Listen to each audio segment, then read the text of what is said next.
So hello, welcome back everyone to this another beautiful, wonderful सा video of Constitution of India. अच्छा, सुनो बहुत अच्छे से सुनना। आज का जो टॉपिक है वो है directive principles of state policy. बहुत ज़्यादा ध्यान देना, ठीक है भाई मेरे, बहुत ज़्यादा ध्यान देना है। Directive principles of state policy constitution of India एक बहुत लंबा चौड़ा चैप्टर है।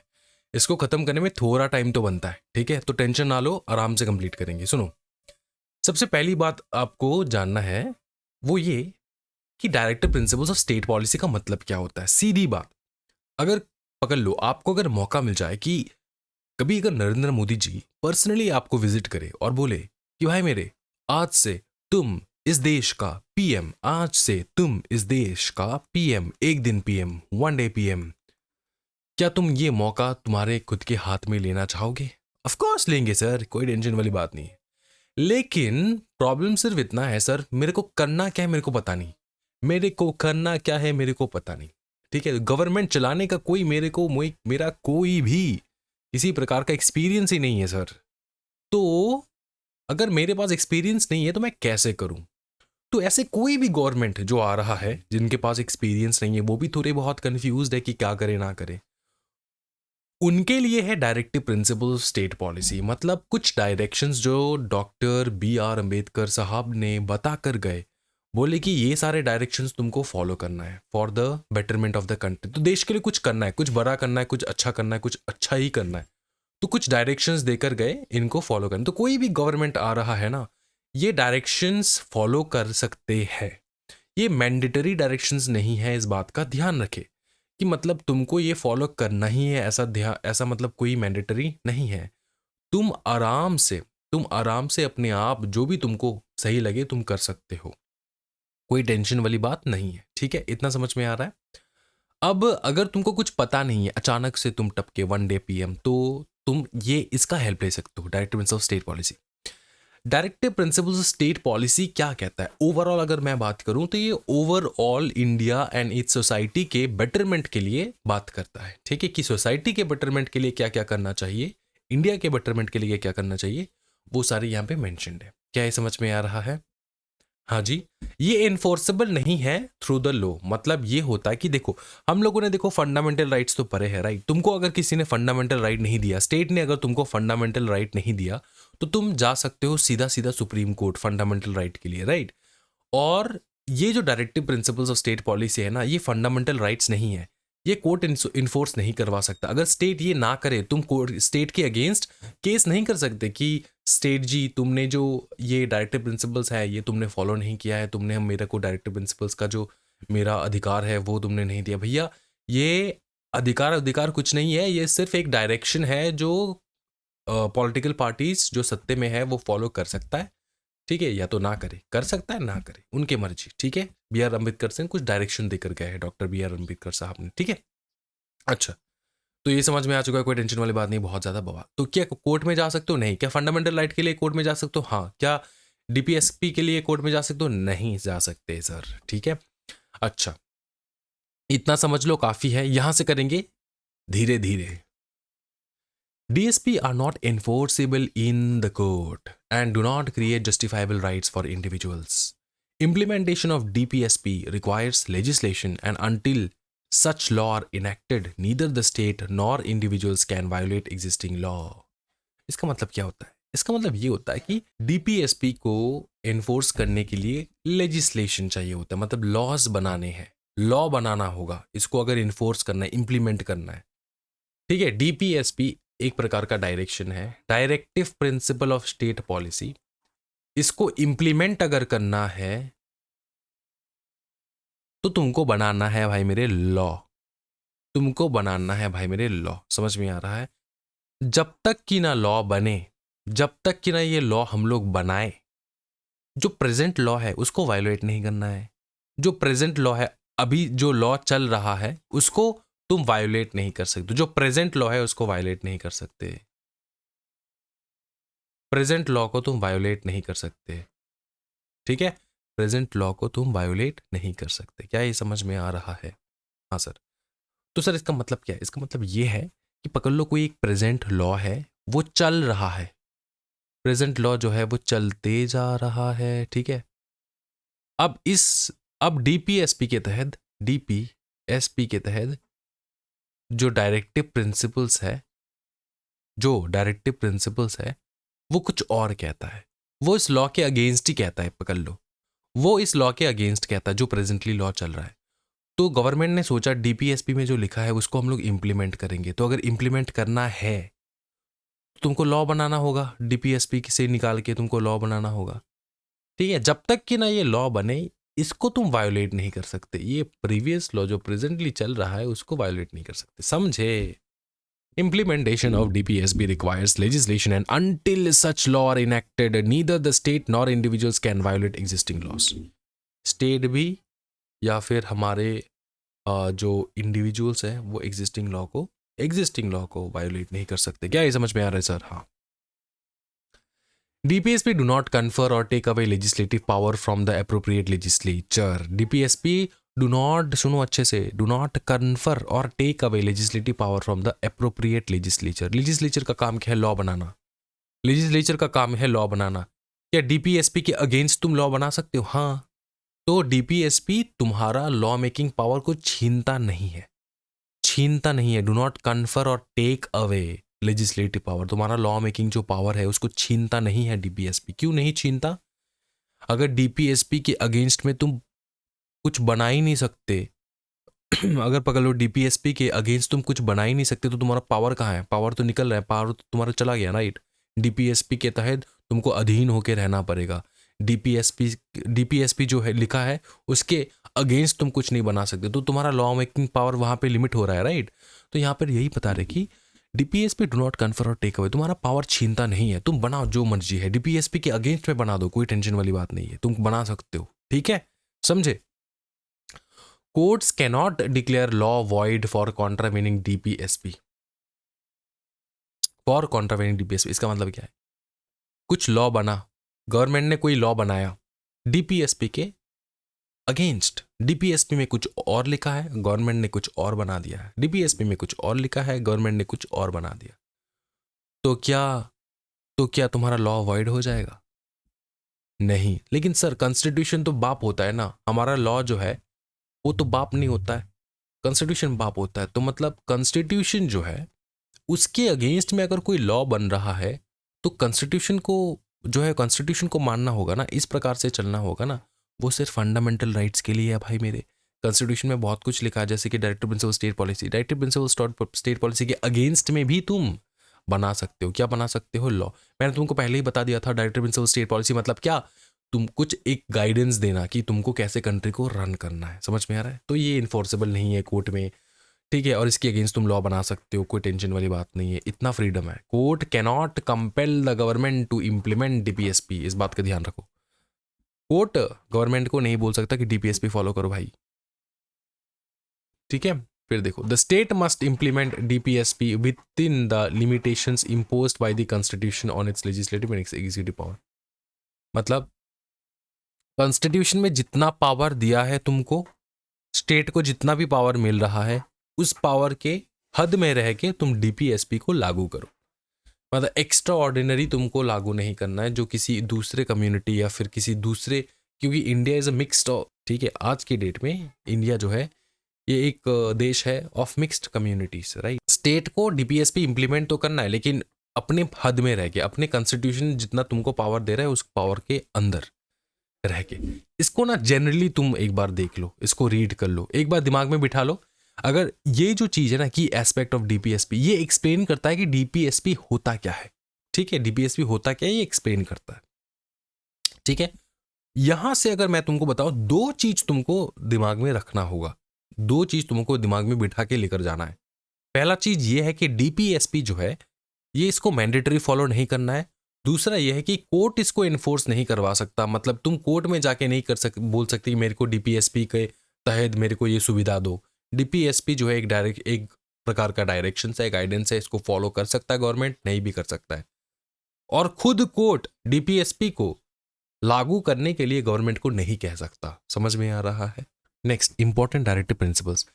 ये जो है तुम कहोगे सर DPSP क्या है, DPSP क्या है? इसमें बहुत सारे हैं DPSP इंपॉर्टेंट, यहाँ पे सिर्फ कुछ इंपॉर्टेंस मेंशन्ड है। ठीक है, इन सारे इंपॉर्टेंस में से भी मैं कुछ चंद चुन के तुमको समझाऊंगा, बाकी तुम रीड कर सकते हो। ठीक है, बहुत ज़्यादा इंपॉर्टेंट नहीं है। एग्जामिनेशन पॉइंट ऑफ व्यू के लिए 10 तुम याद करके चले जाओ, 8 से लेकर 10 याद करके चले जाओ, इट्स मोर देन इनफ। पहला देखो, इजी इजी बताऊंगा सो दैट तुम समझ में आ जाए कि डीपीएसपी क्या है। द स्टेट मतलब government must protect monuments and places of national importance. National heritage के अंदर जो नेशनल इंपॉर्टेंस, जैसे जैसे बताओ ना, वो सारे मॉन्यूमेंट्स, लाल किला, ठीक है, ताजमहल। अब ये तो देखो, अब तुम बोलोगे सर ये तो बाहर वाले इन्वेडर्स ने बनाया था, जो भी है। अब देखो, it is a part and parcel of India, कुछ कर नहीं सकते। ठीक है, तो लाल किला, ठीक है। अब इसके पीछे भी बहुत सारी हिस्ट्री है, बहुत सारे कॉन्फ्लिक्ट्स है कि वो कहते कि लाल किला उन्होंने नहीं बनाया जिन्होंने हमको लूटा है, हम लोगों ने बनाया है, वगैरह वगैरह। ये तो चलता रहेगा, डिबेट ये चलता रहेगा, इसके टॉपिक के ऊपर नहीं जाएंगे हम लोग। मैं तुमको सिर्फ बता रहा हूँ नेशनल, द स्टेट। अब तुम सोचो कि तुम क्लास, अब पकड़ लो, तुम सोचो कि तुम क्लास 7 में हो, ठीक है, और तुमको मैं ताजमहल के बारे में पढ़ा रहा हूँ, तो तुमको कुछ आइडिया नहीं है, तुमको बहुत सुंदर लग रहा है वो चीज़, वो सोचो, ठीक है। The state must protect monument and places of national importance, जैसे कि Taj Mahal, wow so beautiful, Taj Mahal, Qutub Minar, ठीक है, ये वगैरह वगैरह, जो भी मॉन्यूमेंट्स हैं उनको तुमको प्रोटेक्ट करके रखना है। ठीक है, समझ में आ रहा है, जो नेशनल इंपॉर्टेंस को दर्शाता है, नेशनल इंपॉर्टेंस, नेशनली इंपॉर्टेंट है। अच्छा, next, the state must protect and improve environment and safeguard forest. Environment को प्रोटेक्ट करो, सेफ गार्ड करो फॉरेस्ट को, ठीक है। फिर देखो, the state should organise agriculture and animal husbandry on modern and scientific lines. ठीक है, एनिमल हस्बेंड्री, एग्रीकल्चर, इन सब में तुमको इम्प्रूवमेंट करना है। इम्प्रूव ब्रीड्स को इम्प्रूव करो जितना हो सके। प्रोहिबिट स्लॉटर ऑफ काउ, ये तो कॉन्स्टिट्यूशन में है भाई मेरे, ठीक है। Prohibit the slaughter of cow and other milch and draught cattle, ठीक है, तो इनको थोड़ा आपको प्रोहिबिट करना है फॉर स्लॉटरिंग। अच्छा, नेक्स्ट क्या देखिए, हाँ, the state must promote the educational economic interest of the schedule caste, schedule tribes and other weaker sections. ठीक है, उनके हित के लिए, उनके भलाई के लिए you should think about it and you should take steps. ठीक है, कंपलसरी एजुकेशन प्रोवाइड करो up to 14 years of age. ये तो तुम्हारा फंडामेंटल राइट टू एजुकेशन में आता ही है, फंडामेंटल राइट्स है तुम्हारा। 14 साल तक तुमको फ्री एजुकेशन मिलेगा सरकारी स्कूल में, समझ में आ रहा है? ठीक है भाई मेरे। चलो, इतना काफ़ी है, बाकी तुम एक बार रीड कर लेना, कोई टेंशन वाली है। देखो, विलेज पंचायत वगैरह जो इसको सेटअप करो, जितना ज़्यादा विलेज पंचायत सेटअप होगा प्रॉपर तरीके से, उतना अच्छा है। क्यों? क्योंकि कम्युनिकेशन करने में दिक्कत नहीं होगा। एक कोई भी गरीब इंसान, पिछड़ा इंसान, वो सीधा मोदी के साथ कांटेक्ट कैसे करेगा? बहुत सारे हर्डल्स है, राइट। लेकिन मोदी गवर्नमेंट अगर विलेज पंचायत बिठा दे तो विलेज पंचायत तो कांटेक्ट कर सकते हैं मोदी के साथ, मतलब गवर्नमेंट के साथ। क्या ये समझ में आ रहा है? हाँ, चलो आगे देखते। ये रिपीट हुआ है, ये वाला मतलब टॉपिक, ये टॉपिक रिपीट हुआ है, इसको कट कर दो, ये हम लोग कराएंगे, टेंशन ना लो। यहां से देखो, who qualifies as a citizen under article 5। Article 5 कहता है कि सिटीजन कौन होता है। सीधी बात, देखो, इनमें से कोई भी तुम जो है क्राइटेरिया फॉलो करो तो तुम हिंदुस्तान के सिटीजन कहलाए जाओगे। डोमिसाइल है तुम्हारा इंडिया में, मतलब परमानेंट रेसिडेंट, जमीन वगैरह खरीद के रखे हुए इंडिया में बहुत पहले से, परमानेंट रेसिडेंट हो। The person must have their domicile in the territory of India. Next, born in India. The person who was born in the territory of India. तीसरा, parentage. Either of the person's parents was born in the territory of India. या तो mummy या तो पापा, दोनों में से कोई भी एक इंडिया में बॉर्न होना चाहिए। Residency, the person have been ordinarily resident in the territory of India for at least 5 years immediately before the commencement of the constitution. Constitution बनने से कम 5 साल पहले से तुम ऑर्डिनरीली रेसिडेंट थे इंडिया के। सर, आज की डेट में ये ज़्यादा रेलिवेंट नहीं है, क्योंकि कॉन्स्टिट्यूशन बना बहुत टाइम हो चुका है। अब सबको पता है कि कौन इंडिया का भारतीय नागरिक है या नहीं है। अगर तुमको नागरिक बनना है, तुमको अगर नेशनलिटी चाहिए इंडियन का, तो तुमको अप्लाई करना है। तुमको अप्लाई करना है, ठीक है। अच्छा, इतना हो गया है, कोई टेंशन वाली बात नहीं। नेक्स्ट देखेंगे हम लोग इंडियन पार्लियामेंट के बारे में जानेंगे हम लोग। क्या बताओ? इंडियन पार्लियामेंट के बारे में हम लोग जानेंगे। Structure of the Indian parliament, भैया तुमको भी पता है, हमको भी पता है, राज्यसभा होता है एंड लोकसभा होता है। क्या क्या बताओ? दो हाउसेज होते हैं, एक है राज्यसभा, दूसरा होता है लोकसभा, ठीक है। Election of the president, the president of India is elected by the electoral colleague comprising the elected members of both house of the parliament and the elected members of the legislative assembly of the state. दोनों मिलके क्या करते हैं बताओ ना भाई मेरे, दोनों मिलके प्रेसिडेंट को इलेक्ट करते हैं, देश के प्रेसिडेंट को, ठीक है। पावर ऑफ द प्रेसिडेंट, बवाल वाले पावर से भाई। सबसे पावरफुल पावर अगर है प्रेसिडेंट के अंदर, वो है मिलिट्री पावर। समझ भाई मेरे, किसी भी दूसरे देश को अगर अटैक करना है ना, तो प्रेसिडेंट का अप्रूवल चाहिए होता है भाई मेरे। प्रेसिडेंट जब तक अप्रूवल नहीं देगा, तुम किसी दूसरे कंट्री में फाइट नहीं कर सकते। मिलिट्री जो है ना, वो प्रेसिडेंट के अंदर रहता है भाई मेरे, प्रेसिडेंट के कंट्रोल में रहता है मिलिट्री। एक इशारे में पाकिस्तान को उड़ा सकता है। अगर द्रौपदी मुर्मू जी ने कमांड किया कि हाँ जला दो पाकिस्तान को, तो जला देंगे, कोई टेंशन वाली बात नहीं है, ठीक है। मोदी जी ने अगर कहा जला दो पाकिस्तान को, तो वो कुछ नहीं हो सकता, क्योंकि मिलिट्री जो है वो प्रेसिडेंट के, और प्रेसिडेंट जो है ऑब्वियसली प्राइम मिनिस्टर जो है उनके साथ वार्तालाप करके, ठीक है ना, काम करते हैं। समझ में आ रहा है? ओके। तो आर्म्ड फोर्सेस जो है ना, वो प्रेसिडेंट के पास पावर रहता है, ये सबसे बड़ा पावर है प्रेसिडेंट का, ठीक है। अच्छा, Article 53 of the Constitution vests the executive power of the Union in the President. This executive power encompasses various aspects of governance and including administrative power, execution of laws and administration of government departments. मैं बताऊंगा, tension ना लो, एक बार पढ़ लो। Command of the armed forces, legislative powers, summoning, propagating and other functions related to legislature, judicial powers, granting pardons, reprieves, etc. to persons convicted of crimes. अब तुमको समझाता हूँ एक एक करके। पहला है administrative power, execution of law. Law बना सकता है, हाँ बना सकते हैं। कौन बना सकता है? प्रेसिडेंट, हाँ बना सकते हैं प्रेसिडेंट, ठीक है। प्रेसिडेंट ने अगर लॉ बनाया, उसको हमको पास करना होता है पार्लियामेंट में, ठीक है। प्रोड्यूस करना होता है, 7 दिन का टाइम रहता है, प्रोड्यूस करके उसको पास करना होता है। क्या होता है कि कभी कभार ना हाउसेस बंद रहते हैं, लोकसभा राज्यसभा बंद रहता है, आउट ऑफ सेशन रहता है। जब भी आउट ऑफ सेशन है और इमरजेंसी में मुझको तुमको कुछ पास करना है, तो क्या पास करेंगे? प्रेसिडेंट पास करेगा, ठीक है। प्रेसिडेंट जो है वो ऑर्डिनेंसेस पास करेगा, उसको कहा जाता है ऑर्डिनेंस। तो जब भी तुमको दिख रहा है कि राज्यसभा लोकसभा बंद है और पार्लियामेंट के विदाउट द पार्लियामेंट तुम कैसे लॉ बना सकते हो, तो एक इंसान है उस इमरजेंसी टाइम पे लॉ बना सकते हैं, वो है प्रेसिडेंट ऑफ इंडिया, ठीक है। वो ऑर्डिनेंस पास कर सकते हैं। अब ये ऑर्डिनेंस जो है ना, ये टेम्पररी होता है।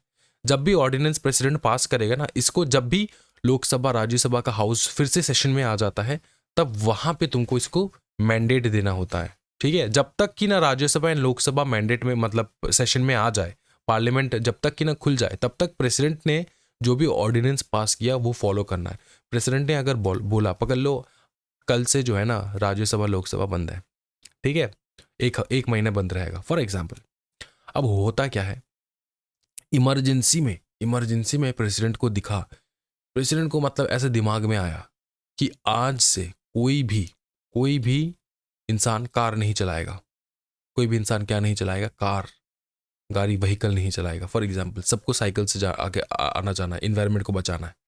प्रेसिडेंट को अगर लगा इमरजेंसी, अच्छा ये तो इमरजेंसी वाला चीज़ है नहीं, इमरजेंसी में तो ये वाले पास होते हैं, लेकिन क्या कर सकते हैं, हाँ कुछ भी ऐसा खुराफती सोच लो तुम, ठीक है। प्रेसिडेंट को अगर लगा तो वो पास कर देगा, ऑर्डिनेंस पास कर देगा, कोई टेंशन नहीं। ऑर्डिनेंस क्या कर देगा बताओ? पास कर देगा। क्या? प्रेसिडेंट ऑर्डिनेंस पास कर देगा, प्रेसिडेंट ऑर्डिनेंस पास कर देगा।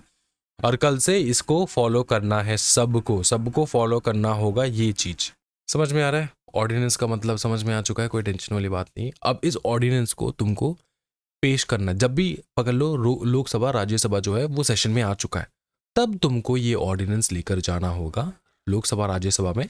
6 हफ्तों के अंदर अंदर इसको पास करना होगा, इसको मैंडेट देना होगा कि प्रेसिडेंट ने ऐसा रूल बनाया है, इसको हम लोग मैंडेट देंगे, हामी भरेंगे, ना करेंगे, जो भी है। अगर नहीं हुआ तो लैप्स हो जाता है। क्या हो जाता है बताओ? फिर से लैप्स हो जाता है, वो बंद हो जाएगा फिर, ठीक है, वो फिर से कंटिन्यू नहीं होगा। अगर उसको कंटिन्यू रखना है तो तुमको लोकसभा राज्यसभा जब भी सेशन में आ जाए उसको पास करना होता है। क्या ये समझ में आ रहा है? हाँ सर, बहुत बवाल। पावर टू प्रोमिलिगेट ऑर्डिनेंस, तो यही है ऑर्डिनेंस पास करने का पावर, ठीक है, ऑर्डिनेंस पास करने का पावर जो मैंने तुमको बताया अभी। A significant legislative power of the president is the ability to promulgate ordinances. Under Article 123 of the Constitution, the president can legislate by ordinances when immediate parliament enactment is not feasible. मतलब parliament जो है वो बंद है, parliament में ये नहीं जा सकता अभी के लिए, इमीडिएटली नहीं जा सकता, तो प्रेसिडेंट से हम लोग अप्रूवल ले लेंगे। This power is an executive is as executive as the legislative power of the parliament and is subject to the same constitutional limitation. ये पावर जैसे हमारे पार्लियामेंट का पावर होता है, वो पूरा पावर एक ही इंसान के अंदर है, वो है प्रेसिडेंट के अंदर। वो अगर चाहे तो वो पास कर सकता है। समझ में आ रहा है? हाँ, कॉन्स्टिट्यूशन के दायरे में रह के। अब ये है राज्यसभा एंड है लोकसभा। राज्यसभा एंड लोकसभा, क्या बताओ? राज्यसभा एंड लोकसभा। देखो अच्छे से करेंगे। The Rajya Sabha, one of the house of the Indian parliament, consist of a total of 250 member including nominated members. The president nominates 12 members who have special knowledge or practical experience in fields such as literature, science, art, social services. ठीक है, फिर आते हैं elected members. Up to 238 representatives are elected from the states and union territories. क्या ये समझ में आ रहा है? The allocation of these seats is determined by the 4th schedule of the constitution. तो constitution के 4th schedule में ये वाला चीज लिखा है, ये allocation, कि कितना प्रेसिडेंट, कितने मेंबर्स प्रेसिडेंट जो है वो नॉमिनेट करेंगे, कितने रिप्रेजेंटेटिव्स आएंगे फ्रॉम द स्टेट्स। ठीक है, ये कॉन्स्टिट्यूशन में लिखा है on the 4th schedule. Representatives of each state in the Rajya Sabha are elected by the elected members of the legislative assembly of the state using the system of proportional representation by means of the single transferable vote. Simple चीज़ है, जिस भी state में जो भी government जीता, वहाँ से एक मेंबर जो है वो आएगा। ठीक है, वो स्टेट भेजेगा कि कौन मेंबर आ रहा है। ठीक है, अंडरस्टूड? ओके। फिर देखो Lok Sabha.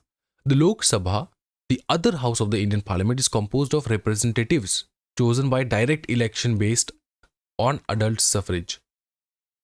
The maximum strength of the Lok Sabha is 552 members, including elected members from the state, up to 530 members elected to represent the state, elected members from the union territories, up to 20 members represent the union territories, nominated members है। फिर the president can nominate up to 2 members from the Algo Indian community। ये Algo Indian community क्या है sir president? ये बता दो, बाकी तो समझ में आ रहा है सर, लेकिन Algo Indian community क्या है? Algo Indian community जो है ना, ये एक प्रकार के क्या बताओ, एक प्रकार के नेटिव इंडिजिनियस ट्राइब है। Indigenous tribe, native indigenous tribe है, एक प्रकार के ट्राइब है।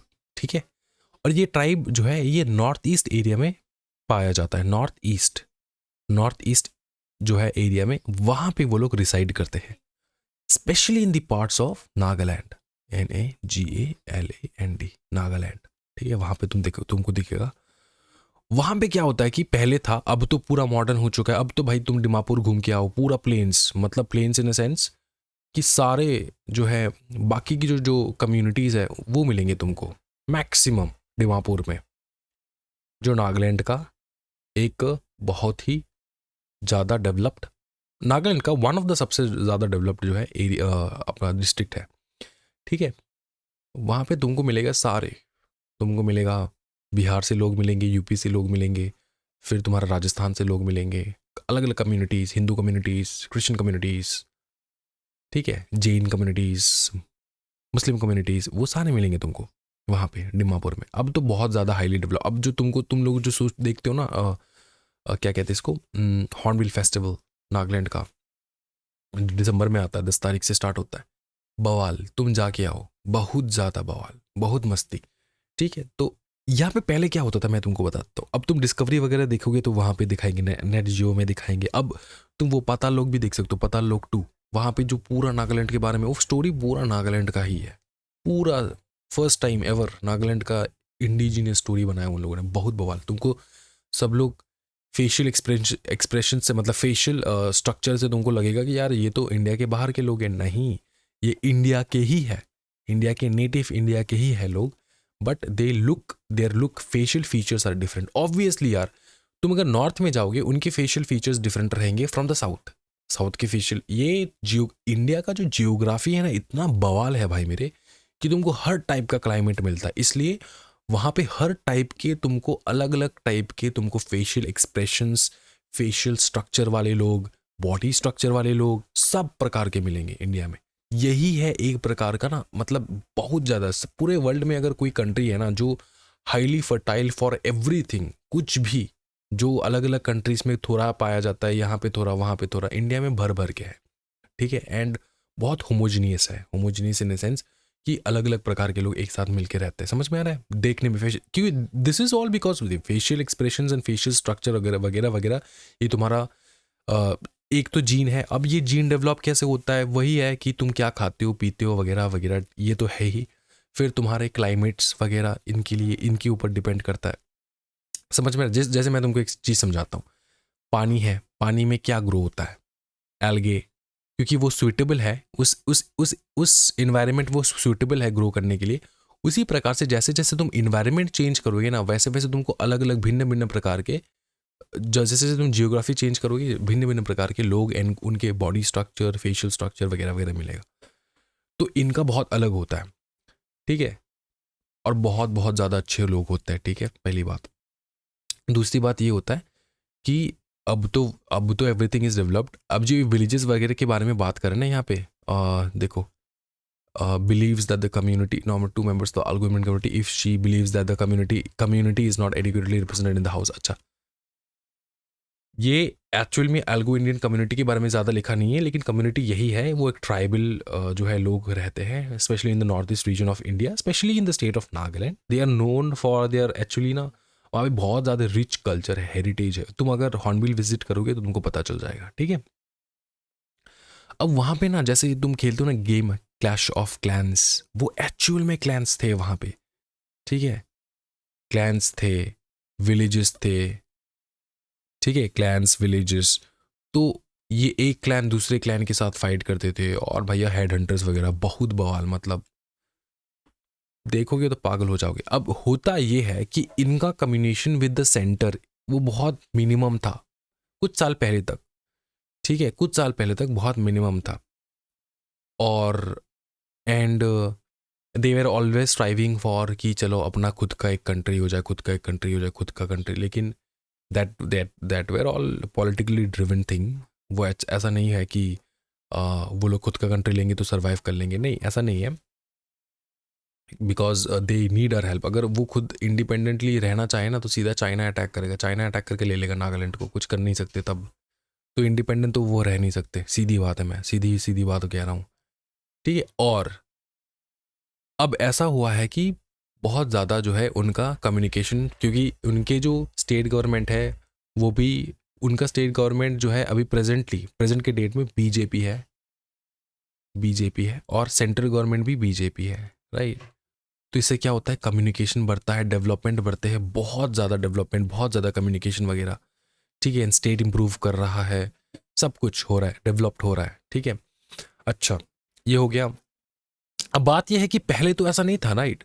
तो इनको रिप्रेजेंट करने के लिए, इनको अगर लगे कि यार इन कम्युनिटी से लोग नहीं आ रहे हैं, तो इन कम्युनिटी से 2 लोग जो है वो नॉमिनेट करते हैं बाय प्रेसिडेंट। इन कम्युनिटी से, एल्गो इंडियन कम्युनिटी के 2 लोग नॉमिनेट किया जाता है bye the president of India.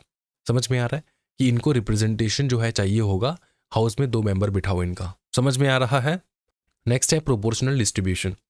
The total elective membership is distributed among the state in such a way that the ratio between the number of seats allotted to each of the state and population of the state is as far as practicable the same for all the states। मतलब जितना जो state जितना ज़्यादा state मतलब बड़ा होता है उसके हिसाब से रिप्रेजेंटेशन आता है। समझ में आ रहा है? छोटे स्टेट्स में एक रिप्रेजेंटेशन जाएगा, बड़े स्टेट्स में ज़्यादा रिप्रेजेंटेशन जाएगा, इस प्रकार से। क्या ये समझ में आ रहा है आपको? क्लियर है? कोई टेंशन वाली बात नहीं है, बहुत बवाल। नेक्स्ट आता है हमारे council of ministers. Council of ministers, the Indian constitution outlines the structure of the function of the council of ministers which plays a pivotal role in the governance of the country. Key points: composition of leadership.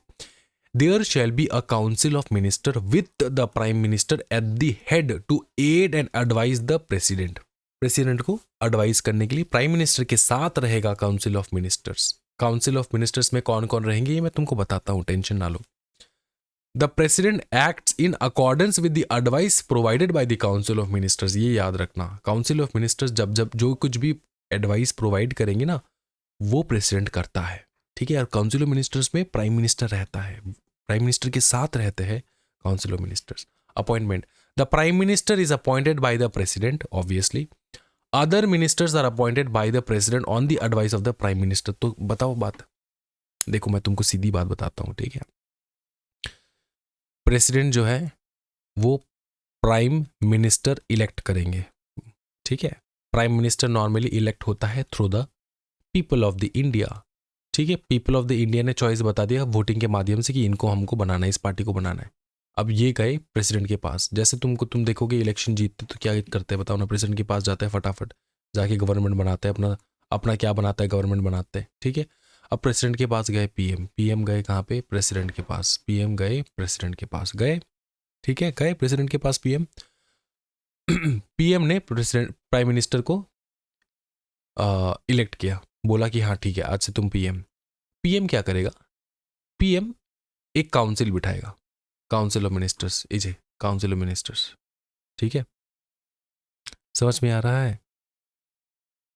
ये जो council of ministers है, council of minister, council of minister, council of minister, इनको भी appoint करेगा कौन, president, लेकिन अपने मन के मर्जी के हिसाब से अपॉइंट नहीं कर सकता। पीएम जिसको रेकमेंड करेंगे ना, जिसको रेकमेंड करेंगे, एडवाइस करेंगे, उसी को करना होगा। पीएम के एडवाइस में करेगा प्रेसिडेंट काउंसिल ऑफ मिनिस्टर्स। और ये काउंसिल ऑफ मिनिस्टर क्या करेगा बता, इसका ड्यूटी है प्रेसिडेंट को एड करना, प्रेसिडेंट को क्या करना बताओ, एडवाइस देना कि कैसे क्या करना है, आपको नहीं करना है। तो मोटा मोटा देखा जाए तो प्रेसिडेंट, प्राइम मिनिस्टर और अपना काउंसिल ऑफ मिनिस्टर, ये सारा जो है एक ही थाली के चट्टे बट्टे होते हैं, ठीक है। फिर देखो size limitation, the total number of ministers including the prime minister and the council of ministers shall not exceed 15% of the total number of the members of the house of the people. मतलब लोकसभा लोकसभा का 15% जो members है उतना ही होना चाहिए maximum, इससे ज़्यादा नहीं होना चाहिए काउंसिल ऑफ मिनिस्टर्स में, ठीक है। Tenure, ministers continue to office at the pleasure of the president. President को जितना टाइम तक रहेगा उतना टाइम तक तो उनको जो है असिस्ट करेंगे, ठीक है। अच्छा, responsibility, the council of ministers is collectively responsible to the house of the people, Lok Sabha. Oath of office, before assuming office, ministers must take the oath of the office and secrecy administered by the president, obviously. Salaries and allowances, ये तो भाई जैसे जैसे तुम्हारा constitution में लिखा है second schedule में, उसके हिसाब से तुमको सैलरी मिलेगा। समझ में आ रहा है? ठीक है, समझे? अब ना तुमको आना है यहाँ पे, ये 2 टॉपिक में होमवर्क दूंगा सेल्फ रीड के लिए। क्या कर सकोगे? कोई टेंशन वाली बात तो नहीं है, या फिर बहुत ज़्यादा हो जाएगा? कहाँ ज़्यादा होगा सर, थोड़ा ही तो है, छोटा ही तो है।